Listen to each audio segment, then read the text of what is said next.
Hi friends, I am Joel John and now I am going to share my screen shared and in this video we are going to look at US medical billing eligibility and verification process in which we verify the patient details. That's the main what is the insurance coverage and whether the services for which the patient is coming for this office visit are covered under his insurance plan and is it valid on the date of service. So this is the main objective of doing eligibility and verification. This is an introduction video in which we are going to just discuss about the various steps in the process. On the future videos, we will see in depth how this process goes on. And if you are listening on podcast, you can search with my name as JOEL space JOHN space J and select my channel by identifying my photo. And if you go to the playlist and select this playlist, medical billing eligibility and benefits verification of patient insurance coverage by Joel John J. I repeat, medical billing eligibility and benefits verification of patient insurance coverage by Joel John J. You will get my playlist and on that you will have all these videos. And also you can search try searching on the YouTube search box, but because of this is a new playlist, it's not coming on the top. We'll soon trying to bring it up as well. Okay, fine. Now getting into the topic, eligibility and benefits verification and prior authorization services. So this is a team which does work before generating the claim form in US medical billing. Once the patient takes a prior appointment to meet a specialist or do a diagnosis or a treatment. Before the office visit, he gets this appointment. When he gets this appointment, he gives his details in the patient data sheet. He fills his details and also gives the insurance card. And once they get the patient details will be sent to the demo and charge entry team where they will key in the demographic details. And simultaneously, before the office visit itself, these people will do the eligibility check. Okay. So in case, if it's a planned hospitalization before the main treatment, that's if a surgery is planned or if a major diagnosis like a CT scan is recommended, then they will meet the PCP and the PCP will have a conversation which will be recorded on the force and an office visit reported. The medical transcription team will get an office visit report. So once they get these reports, that will go to the medical coding team and they will give the CPT codes, what are all the treatments planned. And even on the chart sheet, you will have all these CPT codes given. So first they have to verify whether the insurance is valid on the date of service. Then that is eligibility. So in insurance and eligibility verification, the eligibility part is verifying whether the patient insurance is valid and benefit verification. So what is eligibility and benefit verification? Benefit is, does that particular plan covers that treatment? That CPT code is covered. And also another one term is called as medical necessity.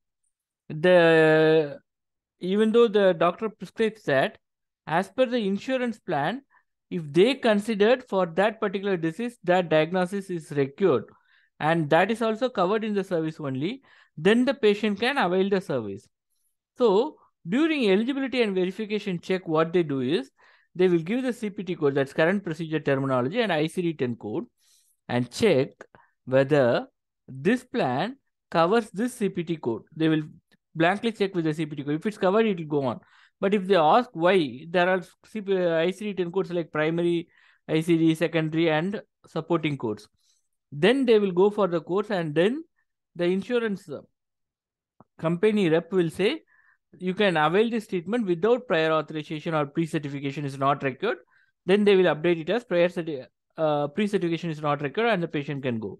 If they say prior authorization is required, there are a lot of procedures. Those are explained on the future videos. You can see those as well. In this playlist, I will add up those, and that detailed process will be explained on that. So this process is being done by this eligibility benefit verification and prior authorization team. Now what we are going to see on this video is an introduction video. So we'll start getting into that. What is eligibility and benefits verification? Eligibility verification and prior authorization services. Healthcare providers need to verify each patient's eligibility and benefit to service payments to receive payments for the services rendered before the patient visit. Some estimate indicate that as many as 75% of the claim are getting denied or because the patient insurance does not cover the services rendered by the healthcare provider. Unfortunately, it is one of the most neglected process in the revenue cycle management. That's what I explained to you on the beginning. If you don't check whether this is this patient, because on the day in which the patient is coming for the visit, for getting the appointment, the day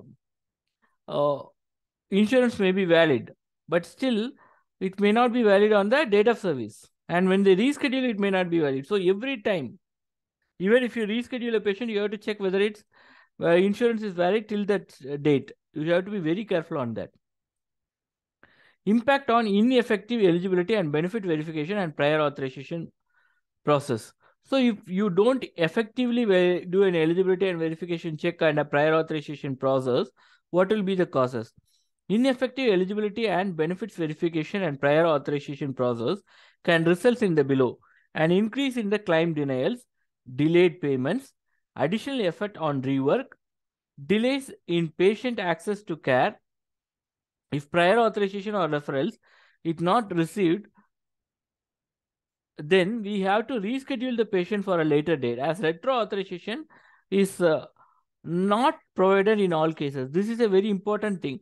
If you are on a business development role, or if getting additional business from the client is on your job, you have to be very careful with these points, because when I have seen a lot of companies getting only the AR calling process.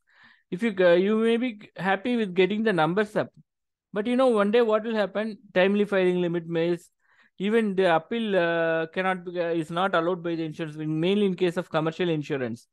For all the cases, they don't avail the appeal, and again, it takes a lot of rework and charges as well.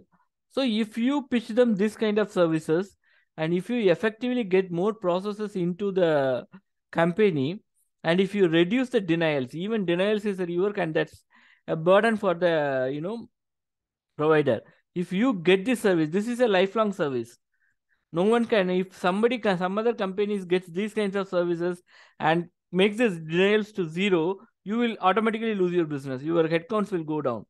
But if you get these kinds of prior authorization, referral, and demo and charge entry process, and you do the demo and charge entry effectively, then you will get more business, and you will be a beneficial outsource or a beneficial partner for your hospital or provider. Okay. So decrease patient certification. Just think, because of prior authorization and referrals is not there, when they go to the point of service and when they see the notes that this service needs referral or prior authorization, and if your prior authorization team fails and referral, you don't get it from the primary care physician, and because of that, the patient will be rescheduled for a later date. The patient will be on pain and his satisfaction will decrease. Non-payment of claim. As I told you, retro authorization is not possible on all the claims. You have methods wherein during the denial management, they will ask whether we can submit it with the medical records and get a retro authorization, all those things. That's a different thing, but all the situations it's not possible. And also timely filing limit problem is there. Okay, so this also may lead to non-payment of client. What will happen if the claim is not paid? Then it will go as provider write-off. So that's another one problem for you. So now getting into the eligibility verification and prior authorization, what are the activities they will be doing? They will be doing the following as a part of the verification process. Receive patient schedule from the healthcare provider office, that's clinic or hospital. Perform entry of patient demographic information. This is done by the demo and charge entry team, but still it's the eligibility benefits team also will be a part of that only. Okay.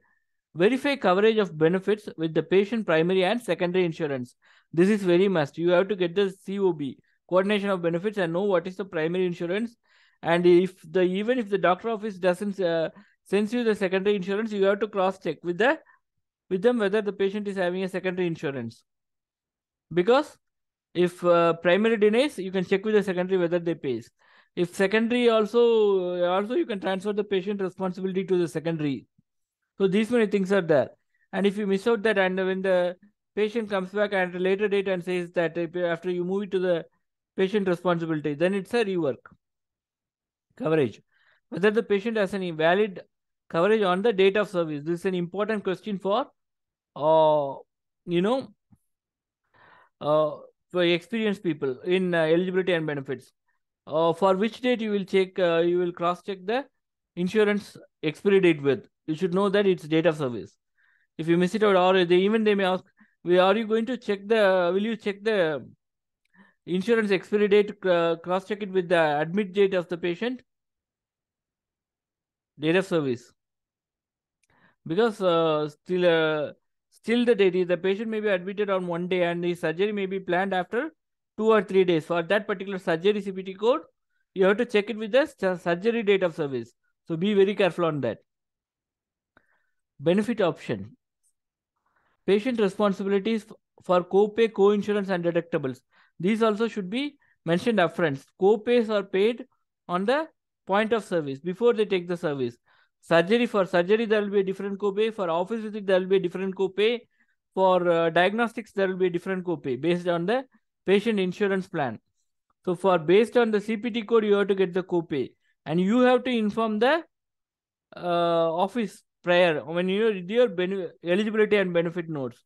Because after the office visit, only for the office visit, mostly the insurance cards will have the co-pay details. Co-pay details like office visit, emergency room services only will be more available on most of the insurance cards, and there are also insurance cards which don't have that. It is the role of the eligibility and verification team to put a clear notes. Only your notes will be checked by the front office people, and based on your notes, they will be collecting the copay. And also they will inform the patient that this much will be your co-insurance, and for as deductibles is not met, you are going to pay this much of amount as deductible, so that the patient will be ready to make the payment. Otherwise, he won't be planning his financial according to that. Okay. In case a referral is required from the primary care physician, the eligibility and verification team will receive the same from the PCP office, primary care physician office. In all the scenarios, the patient won't come up with the referral letter. And also the referral, mostly in case of diagnostics and some skilled nursing services, and for those kinds of things, for daycare procedures, the PCP will give based on referral based on the time of number of visits, and number of units, everything will be on the PCP, primary care physician referral. Only based on that you will be able to get the prior authorization itself. So you have to be very careful. So you have to get the exact quantities, and you have to have that documented on the system, practice management system. You have to get it from the primary care physician and upload it on the PMS system. That is the responsibility of the eligibility and verification team. Regarding referrals, I have a detailed video. I will add that to this playlist. So on the end screen, you will see the playlist as well for this same eligibility and verification. This will be the first video, but still watch this again, or you can drag down and select from the second video or any of the videos. So get to know about the complete referral process and prior authorization process. And also I have sample insurance cards. Watch that video as well. Okay. Where required, the team will check on the insurance portal or call the insurance and initiate prior authorization or pre-certification request and obtain approval for the treatment. If not required, they will mention that for the CPT code, no pre-certification is required. Even if in case there are a lot of referral requirements for your specialist, then you can also mention no referral is required. Okay, and all these checks will be done on the portal, or in some cases you have to call the insurance office. That those details will be on the back side of the insurance card, and those details also on the below video you can get it from. Update the hospital revenue cycle management system or the patient practice management system, that's PMS, with the details obtained from the payer, that's from the insurance. So these details should be updated on the PMS only based on your notes. Even the front office in the, that's the point of service people, and the patient registration team in the doctor office or the facility is going to get the payment, get the copay payment and proceed with the process. So you have to be very particular about updating all these details on the practice management system on your notes, and your notes should be very clear. Request to insurance for predetermination to get a better picture of the patient responsibility and insurance reimbursement amount if requested by the client, and also if the payer insurance provides predetermination statement. What is this predetermination? I have a separate video. I will also add that video on this playlist. Predetermination is a process wherein, before you even generate the claim form, based on the inputs you give for the particular CPTs, the insurance company will say how much is allowed amount and all those, and give you a statement. If this is only available on few commercial insurance, don't expect predetermination to be done for all the insurance. And whoever provides a predetermination in IVR itself, they will say predetermination is advisable. In some cases, they will also have a charge amount. So only if your client request, go with that, because these, and also make aware the patient aware of that, as these may get some charges. But if the patient and clients are okay, get that, so that the insurance, after the claim comes, only the patient will know. After the UOB says the allowed amount and the paid amount and the patient responsibility, and whatever is moved towards patient responsibility, the patient will come to know. The patient will receive his copy, and the doctor office will get their copy and scan it to the payment posting team. Then the payment posting team posts it on the system and generates a bill to the patient, and then get the charges. But if you have predetermination, most probably an accurate amount, the patient will be informed, most accurate amount, so that he will be knowing about that, because you will be mentioning only the deductibles and co-pay amount. Whereas in predetermination, you will get what is the allowed amount. Okay. Benefits of eligibility and benefit verification and prior authorization process. So these are some of the points you can highlight to your existing, uh, you know, uh, client, and you can, if you have the only the demographic team and charge entry team or the accounts receivable denial management team, you can all get this process. This will improve the speed of care delivery, because rescheduling will get decreased. So because of that, you get good care delivery. Effective prior authorization means the patient can be scheduled for the care reviews with the physician in a timely manner, thereby improving the patient satisfaction and physician utilization. I will explain on this, because if you get the prior authorization on time, and the patient, before the patient comes itself, so that there is no need to reschedule the patient, and this will also affect the physician utilization, because the last time if you schedule that, it will be a problem for the physician. Another one thing is, for some cases only the prior authorization can be got by the attending doctor. So on those cases, it will be moved to medical review. Medical review, MD medical review. That will be done only by the doctor to doctor, peer to peer. Has to be done by the doctor to doctor. So peer to peer with the insurance doctor and the attending doctor. So on those cases, you have to arrange for a peer to peer. Only the scheduling will be done by the insurance, by this eligibility and verification team. The insurance doctor and the attending doctor will have the conversation. Okay. So on those cases, they will call it as some MD review or medical, that's medical doctor review, or peer-to-peer review with the doctor. So for those also, you can schedule the physician time. Those details also will be on my prior authorization video. Have a look at that. Reduce claim denial. As I told you, this if you go to the first page, you will see about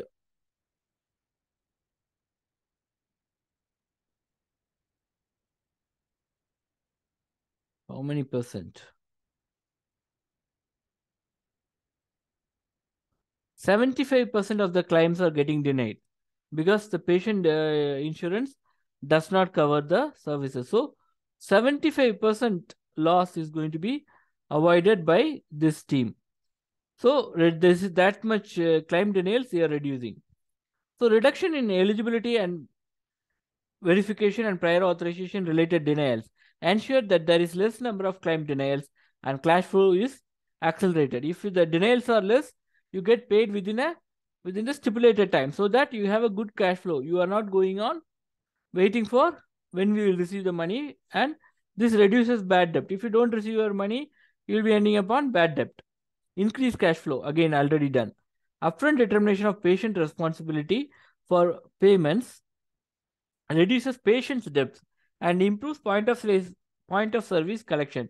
The POS in medical billing stands for point of service. This is also an important question, and if they have some, choose the correct answer kind of test, they importantly ask this and they will confuse it with with the point of sales. Most of them will go with point of sales. In medical industry, medical is a service industry. Remember this technique. So POS in medical industry is point of service, and that's not sales. Medicine is a service, so POS is a point of service. Remember it like that.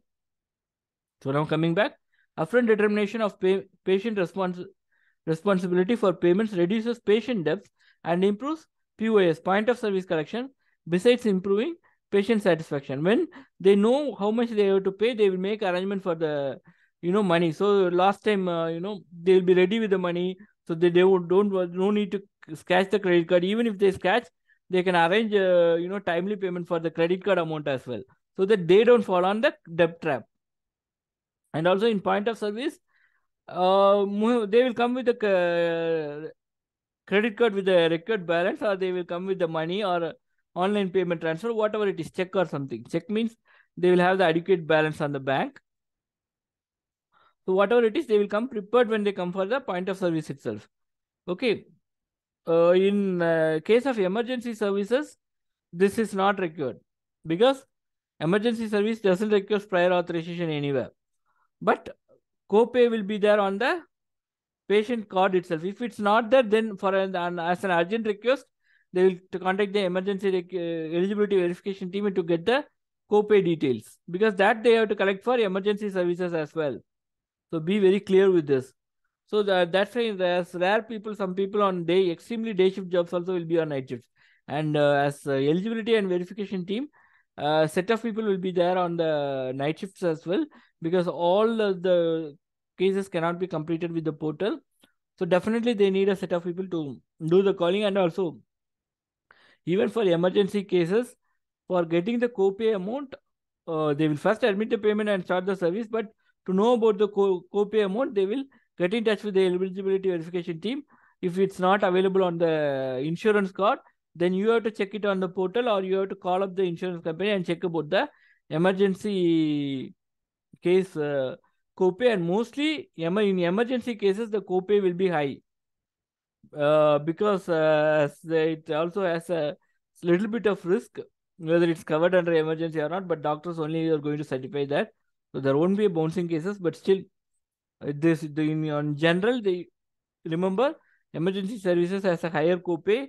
So even if it's emergency services, check for the copay amount. Prior authorization or referrals are not required for emergency cases. Of course, no one can refer for an emergency, and it's not a good sense to do prior to make the patient wait. You cannot make the patient wait. As every second counts in an emergency, still you get a prior authorization. So the treatment will be going on, but copay is still there based on the insurance plan.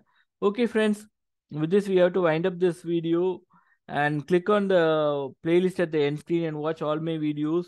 And also share it with your friends, share it on your WhatsApp group, share it with your work friends in WhatsApp group, but don't post it on your official groups until your leads allow. Even if your leads allow, sometimes in official groups, your company heads also will be there. So don't go and post it there. But still, most of the companies you will from a own WhatsApp group, right? As you have to post all the hi, hello, and all those messages. Post it on all those groups. And if your leads are okay, if your trainers are okay, very well, you can talk to them about, or in your meals with your colleagues as well, about these videos. If these are useful, You can also suggest them to watch based on your friendship with them. And share this maximum. Share it on your Facebook, Twitter, LinkedIn, WhatsApp. Until it's your personal group, no one is going to question you. And also talk about these videos with your friends, so that when you start a conversation with each other, that's when you will get the maximum knowledge. And also, I have a lot of fish, bats, animals, and other videos as well, other interview preparation videos as well. And still lots more are coming up on Joel Janji YouTube channel. So subscribe, press the thumbs up icon below this video, and enable all notifications. Share your valuable comments. If you have any queries as well, type it on the comments. I will try to answer it there itself. If not, I will answer it on the upcoming videos. Okay, friends, it's time to say bye. And it's your Joel Janji signing off from you. Bye.